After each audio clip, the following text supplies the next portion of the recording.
Data centre विरोधात wake up Thanekar या संस्थेने दिलेल्या हाकेला हजारो ठाणेकरांनी प्रतिसाद दिला. शनिवारी सकाळी 10 ते 12 वाजेच्या दरम्यान हजारो ठाणेकरांनी प्रस्तावित अमेझॉन डेटा सेंटरच्या बाहेर एकवटून डेटा सेंटरला हद्दपार करण्याचा निर्धार केला. दरम्यान या आंदोलनात सहभागी झालेल्या मनोज प्रधान यांनी डेटा सेंटर विरोधातील हा लढा अराजकीय असणार असून आमचे पाणी वीज पळवून आम्हाला त्रासदायक ठरणारा प्रकल्प हाणून पाडणार असल्याचा इशारा दिला. बाळकूम येथील 53 एकर भूखंडावर अद्ययावत डेटा सेंटर उभारण्यात येणार आहे. या डेटा सेंटरसाठी दररोज 12 दशलक्ष लिटर शुद्ध पाणी आणि अमर्याद विजेचा पुरवठा करण्यात येणार आहे. तसेच या डेटा सेंटरमधून वर्षाचे 365 दिवस, दिवसाचे 24 तास 90 डेसिबल आवाज परिसरात गुंजत राहणार आहे.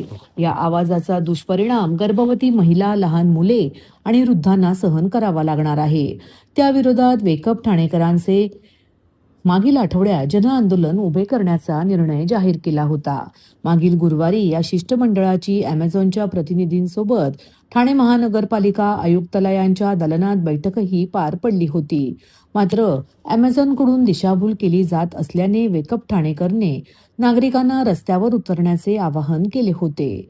आज सकाळी 10 वाजता बाळकूम येथील प्रस्तावित डेटा सेंटर बाहेर हातात फलक घेऊन आबालवृद्धांसह हजारो नागरिकांनी निषेधाचा सूर आळवला. आजूबाजूच्या सोसायट्या, बाळकूम गाव, कोलशेत, ढोकाळी येथील हजारो नागरिक या आंदोलनात सहभागी झाले होते. या सर्व आंदोलकांनी हा डेटा सेंटर बाळकूम येथे होणारच नाही यासाठी आम्ही यापेक्षा उग्र आंदोलन छेडणार आहोत असा इशारा दिला. तर आता या डेटा सेंटरमुळे आसपासच्या भागातील तापमान 3 डिग्री सेल्सिअस ते 5 डिग्री सेल्सिअस पर्यंत वाढू शकते. हे धोकादायक आहे, कारण स्थानिक रहिवाशांशी याबाबत कोणतीही सल्लामसलत केलेली नाही आणि या डेटा सेंटरमुळे आरोग्याला गंभीर धोके निर्माण होऊ शकतात असे मनोज प्रधान म्हणाले. या आंदोलनात नर्मदा बचाव आंदोलनातील सामाजिक कार्यकर्ते तसेच जगदीश खैरालिया, ऋता आवाड आदींनीही सहभाग घेतला होता. आपल्या मागे एक 53 एकर मध्ये एक डेटा सेंटर येत आहे. आता आपल्याला समजून घेतलं पाहिजे की एका डेटा सेंटर आणि एक हायपर स्केल डेटा सेंटर मध्ये फरक आहे. इथे जे येतात एक AI जनरेशन साठी हायपर स्केल डेटा सेंटर येणार आहे. एका हायपर स्केल डेटा सेंटर साठी सर्वात जास्त काय लागतं तर पाणी लागतं. या ठाणे शहरात आपण 31 MLD पाणी ऑलरेडी कमी आपल्याला मिळतंय आणि आपले आयुक्त म्हणतात की 12 MLD पाणी आपण त्यांना प्रॉमिस केलं. आमचा पहिला आक्षेप त्याच्यावर आहे की यांना पाणी देताच कामा नाही. दुसरा 422 मेगावॉटच्या इलेक्ट्रिसिटी यांना पाहिजे. 192 जनरेटर्स या ठिकाणी आहेत. आमचा त्याला विरोध आहे. ह्याच्यामुळे आजूबाजूच्या 4-5 एकर परिसरामध्ये उष्णता वाढणार आहे. त्याच्यामुळे आम्ही या सगळ्यांना विरोध करतायत. यांच्या फक्त 150 नोकऱ्या हे देणार आहेत असं अमेझॉन स्वतः सांगतो. त्याच्यातही 100-125 तर फक्त सिक्युरिटीच्या आहेत. ह्या गोष्टीचा कुठेही फायदा ठाणेकरांना नाही. जे एक हमिंग साऊंड येणार आहे, 365 दिवस 24 तास जे हमिंग साऊंड येणार आहे त्याच्याने लोक बेजार होणार आहेत. आजूबाजूला एकही फ्लॅट विकला नाही जाणार आणि जे राहत आहेत ते विकून निघून जातील. या सगळ्या गोष्टी ठाणेकरांनाही कळल्या पाहिजेत, जगभर कळल्या पाहिजेत. महाराष्ट्र गव्हर्नमेंटचे डोळे उघडले पाहिजेत की याला जी परवानगी दिली 8/2006च्या टाउनशिप ऍक्ट खाली ते इमिजिएटली रिव्होक करा. आमचं स्पेसिफिक म्हणणं असं आहे की स्टेट गव्हर्नमेंटनी रेग्युलेशन फॉर डेटा सेंटर्स बदलावं, नवीन लेजिस्लेशन आणावं आणि त्याच्या अनुषंगाने परवानगी द्यावी. दादा, दात घासताय ना, मग पाणी का वाया घालवताय? ताई, भांडी घासा नाहीतर फोन पहा, पण नळ का चालू ठेवलाय? अंघोळ झाली ना करून, मग शॉवर चालूच. कपडे धुताय पण पाणी वाया जात आहे, त्याचं काय? गाडी अशी धुताय आणि उद्या पाणी कायमचं संपलं तर? पाण्यासाठी किती जणांची वणवण होते. कित्येक कुटुंबांना तर पाणी मिळतही नाहीये. पाणी बोलत नाही, पण आपण त्याची किंमत जाणली पाहिजे. पाण्याचा अपव्यय टाळा, परिस्थिती भीषण होऊ शकते. प्रत्येक थेंब जपा, पाणी वाचवा. पाणी ही निसर्गाची देणगी आहे. पाणी निर्माण करता येत नाही. पाण्याची बचत हीच पाण्याची निर्मिती. ठाणे महानगरपालिकेतर्फे जनहितार्थ जारी. ठाणे जिल्ह्याच्या ग्रामीण व शहरी भागाचा समतोल, सर्वसमावेशक आणि शाश्वत विकास साधण्यासाठी सर्व शासकीय विभागांनी परस्पर समन्वयाने काम करावे असे निर्देश खासदार तथा जिल्हा विकास समन्वयक व सनियंत्रण समिती अध्यक्ष डॉक्टर श्रीकांत शिंदे यांनी दिले.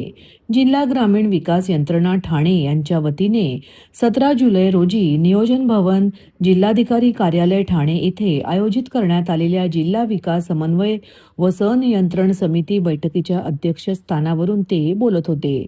बैठकीत जिल्ह्यातील विविध विकास कामे, केंद्र व राज्य शासनाच्या योजनांची अंमलबजावणी, पायाभूत सुविधा, शिक्षण, आरोग्य, पर्यावरण संवर्धन, कचरा व्यवस्थापन आणि लोककल्याणकारी योजनांचा सविस्तर आढावा घेण्यात आला. जिल्ह्यातील विद्यार्थ्यांना दर्जेदार शिक्षण उपलब्ध करून देण्यासाठी शासकीय शाळांचे स्टँडर्डायझेशन करून स्मार्ट शाळा संकल्पनेअंतर्गत सुमारे 100 कोटी रुपयांचा प्रकल्प राबविण्यात येणार असल्याचे खासदार डॉक्टर श्रीकांत शिंदे यांनी सांगितले. कल्याण, डोंबिवली तसेच इतर महानगरपालिका हद्दीतील जिल्हा परिषद शाळांच्या हस्तांतरणाचा प्रश्न दीर्घकाळ प्रलंबित असून तो तातडीने निकाली काढण्यासाठी जिल्हाधिकाऱ्यांनी आवश्यक कॅबिनेट नोट तयार करून राज्य शासनाकडे प्रस्ताव पाठवावा असे निर्देश त्यांनी दिले. यामुळे संबंधित महानगरपालिका शाळांच्या दुरुस्ती, देखभाल आणि आधुनिकीकरणाची जबाबदारी प्रभावीपणे स्वीकारता येणार असल्याचे त्यांनी नमूद केले. प्रधानमंत्री केंद्र सरकारच्या माध्यमाने केंद्र सरकारच्या ज्या ज्या योजना जिल्ह्यामध्ये सुरू आहेत त्या योजनांचा आढावा घेण्याचं काम यांच्या माध्यमाने या ठिकाणी झालं. जिल्ह्यातील तिन्ही खासदार या ठिकाणी उपस्थित होते, त्याचबरोबर आमदार महोदय या ठिकाणी उपस्थित आहेत, नगराध्यक्ष असतील, महापौर, सगळे कलेक्टर महोदय, आयुक्त महोदय. आणि या बैठकीमध्ये केंद्र सरकारच्या योजनांचा आढावा घेण्यात आला. कशा प्रकारे योजना ज्या सुरू आहेत, कशा प्रकारे उद्दिष्ट जे आहे फुलफिल केलं जात आहे, काही उद्दिष्ट जे आहे राहिलेलं आहे ते का राहिलेलं आहे, त्या सगळ्या गोष्टी जो आहे हा आढावा त्याचा घेण्यात आला. याच्यामध्ये शाळेची परिस्थिती काय आहे, कशा प्रकारे शाळा ज्या आहेत ते येणाऱ्या काळामध्ये आपण स्मार्ट स्कूल्स करू शकतो, या ठाणे जिल्ह्यामधील सर्व शाळा ज्या आहेत त्या कशा आदर्श होतील याच्यासाठी देखील एक आढावा 100 कोटीचा डीपीआर जो आहे 100 कोटीचा बनवण्यासाठी सूचना ज्या आहेत या ठिकाणी दिलेल्या आहेत. त्याचबरोबर या पूर्ण MMR जो रिजन आहे याच्यामध्ये सॉलिड वेस्ट मॅनेजमेंट प्रकल्प ज्या महानगरपालिकेमध्ये आहे तो आहे, पण जिथे नाहीये तिथे इंटिग्रेटेड प्रकल्प कसा राबवला जाईल. जिल्हा परिषदेसाठी आपण पहिल्यांदाच ठाणे जिल्हा पहिला असेल की जो स्वतःच सॉलिड वेस्ट मॅनेजमेंट प्रकल्प राबवणार आहे. MPCBने त्याचा डीपीआर बनवला, त्याच्या जागा ज्या आहेत कुठे कुठे करायच्या याचा पूर्ण डीपीआर आणि त्याचा कार्यान्वित जे आहे ते काही महिन्यांमध्ये काही दिवसांमध्ये जे आहे हा तो प्रोजेक्ट कल्याण ग्रामीण मध्ये हा राबवला जाईल. आणि त्याच आधारावरती ठाणे ग्रामीण भागामध्ये जिथे जिथे आता महानगरपालिका नाहीये तिथे देखील अशाच प्रकारे डिसेंट्रलाइज पद्धतीने सॉलिड वेस्ट मॅनेजमेंट प्रोजेक्ट जे आहे ते आम्ही राबवू. त्याचबरोबर उल्हास आणि वालधुनी नदी याचा देखील डीपीआर बनवण्याचं काम MPCBने केलेलं आहे. 1 वर्ष त्याच्यावरती अभ्यास केलाय. निधी संस्था जी आहे त्याच्यावर काम करते आणि लवकरच त्याला मान्यता जो आहे तो MPCB कडून मिळेल. गेले अनेक वर्ष वालधुनी आणि उल्हास नदी हे प्रदूषित नदी म्हणून आपण म्हणजे आपण ओळखतो. सगळं एफिलेट असेल, सिवेज असेल, या सगळ्या गोष्टी त्या नद्यांमध्ये जातं. ह्याचा पूर्ण डिटेल अनालिसिस जो आहे हा MPCBने केलेला आहे. आणि ह्याला जेव्हा मान्यता मिळेल तेव्हा या पूर्ण दोन्ही नदीचा उगमापासून ते जिथे समुद्राला जाऊन मिळतात तिथपर्यंत ह्या पूर्ण नदीचं रिज्युमिनेशन जे आहे त्या ठिकाणी आम्ही करणार आहोत.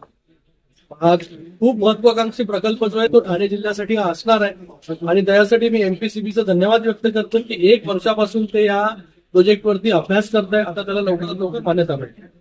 त्याचबरोबर जेव्हा रिज्युमिनेशन होईल तेव्हा रिव्हरफ्रंट डेव्हलपमेंट देखील, कारण की ही नदी जी आहे 4-5 शहरांमधून होऊन जाते, तर तिथे जिथे जिथे ही नदी आहे तिथे तिथे रिव्हरफ्रंट डेव्हलपमेंट देखील होणं गरजेचं आहे. त्याचबरोबर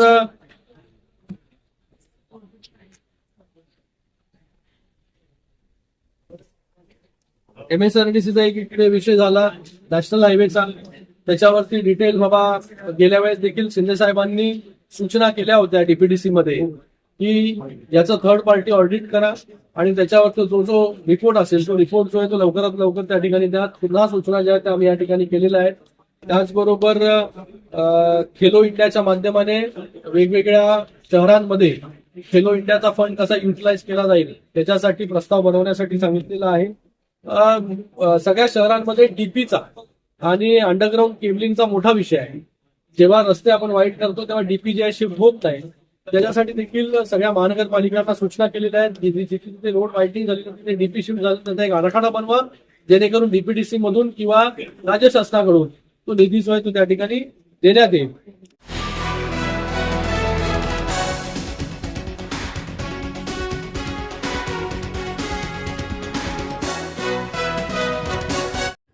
महात्मा फुले भाजी मंडईतील ध्वनी आणि वायू प्रदूषण करणाऱ्या अनधिकृत 6 मसाला गिरण्या अखेर बंद झाल्याने येथील रहिवासी आणि व्यापाऱ्यांनी सुटकेचा निश्वास टाकला.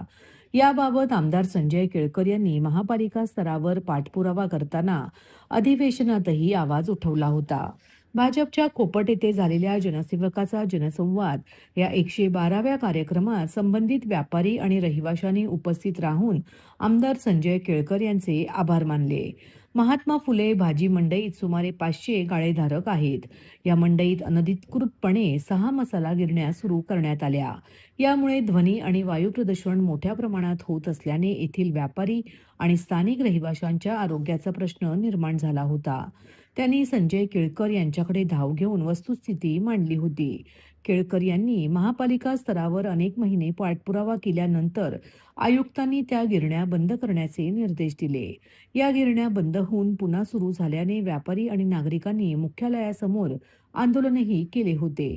नुकत्याच झालेल्या अधिवेशनात केळकर यांनी हा गंभीर मुद्दा उपस्थित करून महापालिकेला निर्देश देण्याची मागणी केली होती. अखेर या प्रयत्नांना यश आले असून या मसाला गिरण्या बंद करण्यात आल्या. यामुळे व्यापारी आणि रहिवाशांनी सुटकेचा निश्वास टाकला असून त्यांनी केळकर यांचे आभार मानले. या कार्यक्रमात शर्तभंगाचे प्रकरण मार्गी लावल्याबद्दल कळवा येथील रहिवाशांनी संजय केळकर यांचे आभार मानले. या कार्यक्रमात नगरसेवक विकास पाटील, अमित सरैया, माधुरी मेटांगे, नगरसेविका अनिता यादव, कैलास म्हात्रे आदी उपस्थित होते. आज 112वा जनसेवकाचा जनसंवाद हा आमचा उपक्रम या ठिकाणी पार पडला आणि निरनिराळ्या भागातून म्हणजे ठाणे असेल किंवा ठाण्याच्या अन्य भागातले देखील नागरिक रहिवासी जे आहेत ते त्यांची तक्रारी घेऊन या ठिकाणी आले होते. याच्यामध्ये विशेष करून पुनर्विकासामध्ये फारच मोठ्या प्रमाणामध्ये बेईमानी आहे. विकासक पुनर्विकास करत नाही. जे ॲग्रीमेंटमध्ये सांगितलेलं असतं त्याच्या वेगळंच वागतो आणि प्रलंबित बांधकाम जे आहे ते ठेवल्यामुळे ही सगळी लोक जी आहेत ती दर फिरत असतात. एक अतिशय चांगली गोष्ट झाली की वर्तकनगरला म्हाडाच्या ज्या जुन्या इमारती होत्या त्या धोकादायक झाल्या होत्या आणि त्याच्या पुनर्विकासाकरता अनेक विकासक त्या वेळेला पुढे आले होते. माझ्याकडे जवळजवळ 400 कुटुंब ही त्यांची तक्रार घेऊन गेलं वर्षभर माझ्याशी संपर्कामध्ये आहेत आणि त्या विकासकाने अनेक प्रकारची त्यांना आश्वासनं दिली, दिशाभूल केली आणि काही जणांची तर 10-10 वर्ष देखील त्या ठिकाणी इमारत बांधली गेली नाही. आम्ही मोठ्या प्रमाणामध्ये प्रयत्न केला. EOW मध्ये प्रत्येक इमारतीच्या रहिवाशांच्या तक्रारी ज्या आहेत ते गुन्हे नोंदवले आणि त्या विकासकाच्या विरुद्ध सर्व इमारतींचे गुन्हे नोंदवले. वर्षभर प्रयत्न करून देखील त्याच्यातून काही निष्पन्न झालं नाही. विकासक केवळ आणि केवळ दिशाभूल करत गेला आणि त्याच्यामुळे कालच EOWच्या माध्यमातून त्याला अटक झाली.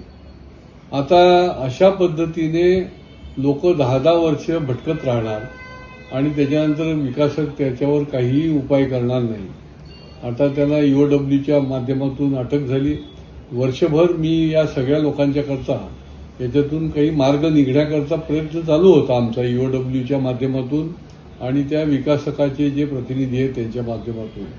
शेवटी त्याला अटक करणं भाग पडलं कारण की 2000 लोक रस्त्यावर आलेली. आता त्यांचा सेल्फ रिडेव्हलपमेंटच्या माध्यमातून त्या इमारती होण्याच्या दृष्टीने आमची आता वाटचाल सुरू आहे. तेही लोक या ठिकाणी आले होते.